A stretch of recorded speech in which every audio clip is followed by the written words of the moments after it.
অভিনেত্রীদেরকে এরকম বাঁকা চোখে দেখেন, আমাকে প্লিজ বাঁকা চোখে দেখেন না। সো আমি নিশ্চয়ই ম্যারিড কোনো পার্সনকে গিয়ে বিয়ে করব না। তো এখানে কোনো চান্সেস নাই, আর আমার ইচ্ছাও নাই। আমার মিডিয়ার বাইরের মানে অন্য একটা প্রফেশনের মানুষকেই আমি আমার জীবন সঙ্গী হিসেবে চাই। তাহলে তো মানে স্ট্রোক করবো কিনা জানি না। শাকিব খানের সাথে সিনেমা করতে কে না চায়? তো আমার মনে হয় না আমি ওরকম যোগ্য যে শাকিব খানের সাথে সিনেমা করতে পারবো। আমার বাঙালি লুক অনেক পছন্দ। আমি ইলিশ আমার রেগুলার খাবার, ইলিশ, চিংড়ি, বিফ, চিকেন এগুলোর মধ্যেই থাকে। আর আমি মাছ খাওয়ার থেকে মাছ ধরতে বেশি পছন্দ করি। হ্যাঁ, স্যান্ডেলিনা সো রূপচর্চায় আভিজাত্য। তো আমি অনেক ভালো মাছ ধরতে পারি। না না, আমি অত বোকাশোকা ছিলামই না। না, আমাদের বাগান থেকে অন্য কেউ চুরি করে নিয়ে গেছে, ওইটাতে হেল্প করছে। যারা যারা আপনারা মানে অভিনেত্রীদেরকে এরকম বাঁকা চোখে দেখেন, আপনাদেরকে বলছি আপনারা আমাকে দেখবেন না। কারণ I have my own business, I have my own profession, acting career আছে, বিজনেস আছে। সো আমি টাকা আর্ন করি for my self, for my family. So আমাকে প্লিজ বাঁকা চোখে দেখেন না। আমার কলিগ যারা আছে সবাই ম্যারিড। আমি কাকে বেছে নিব?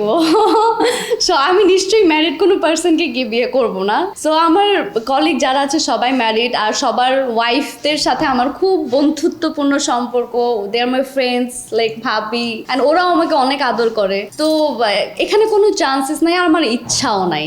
আমার মিডিয়ার বাইরের মানে অন্য একটা প্রফেশনের মানুষকেই আমি আমার জীবন সঙ্গী হিসেবে চাই। আর সেসব কথা তো আগেই ভেঙে নিব যে আমি কাজ করব, তোমার এটা রাজি হইতে হবে। সিনেমা নিয়ে চিন্তা হচ্ছে, আমি আমার মনে হয় না আমি এখনো প্রিপেয়ার্ড। সো আর যদি ওরকম ডাক পাই, আমার যদি মনে হয় যে এটা আমার জন্য ভালো অপরচুনিটি, সো অবশ্যই আগ্রহী। আমি আসলে গল্প নির্ভর সিনেমা করতেই বেশি আগ্রহী কমার্শিয়াল সিনেমার থেকে। তাহলে তো মানে স্ট্রোক করবো কিনা জানি না, কারণ শাকিব খানের সাথে সিনেমা করতে কে না চায়। বাট আপনাকে আপনার নিজের যোগ্যতাটা তো আগে এনশিওর করতে হবে। তো আমার মনে হয় না আমি ওরকম যোগ্য যে শাকিব খানের সাথে সিনেমা করতে পারবো। যদি কখনো যোগ্য হয়ে যায় তাহলে করে ফেলবো ইনশাআল্লাহ। হ্যাঁ, ও শাকিব খান তো it's a big factor, right? মানে এরকম অবস্থা হয়ে যাইতে পারে, কারণ আমি তো এখনো যোগ্য না তার সাথে সিনেমা করার জন্য। আমার কাছে এটা মনে হয়, ট্রাস্ট মি। এন্ড আমি যেটা যোগ্য না, আমার এটা ক্যামেরার সামনে বলতে কোনো ধরনের কোনো মানে অস্বস্তি ফিল হয় না।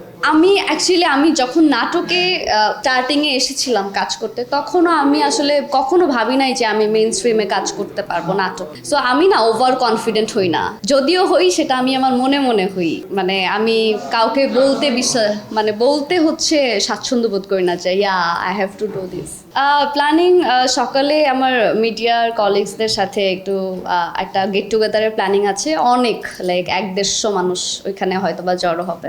আর বিকেলে বা রাতে হচ্ছে আমার ফ্যামিলিকে টাইম দেওয়া হবে। নিজেকে প্রিপারেশন করার জন্য আমার 13 তারিখ গ্যাপ আছে, ওই দিন একটা বা দুইটা শাড়ি কিনবো। আমার মনে হয় আমি একটা লাল শাড়ি কিনবো, একটা সাদা শাড়ি কিনবো। আমার বাঙালি লুক অনেক পছন্দ। আমি তো এখনো একদম পিওর বাঙালি লুকে সেজে আছি। আমার অ্যাকচুয়ালি আগের দিনের মা খালাদের মতো সাজতে খুব বেশি ভালো লাগে। আম নট মডার্ন ওয়ান। হ্যাঁ, অবশ্যই পান্তা ইলিশ খাই। পহেলা বৈশাখে স্পেশালি পান্তা ইলিশ খেতে অনেক বেশি পছন্দ করি। নর্মালি আসলে খাওয়া হয় না, সো একটু মোটামুটি ডায়েট ফলো করা হয়। সো পান্তা ইলিশটা ওরকম ভাবে খাওয়া হয় না। আমি ইলিশ আমার রেগুলার খাবার, ইলিশ, চিংড়ি, বিফ, চিকেন এগুলোর মধ্যেই থাকে। আমার মধ্যে এরকম ভনিতা নাই, কারণ হচ্ছে আমি ছোটবেলা থেকেই গ্রামে বড় হয়েছি।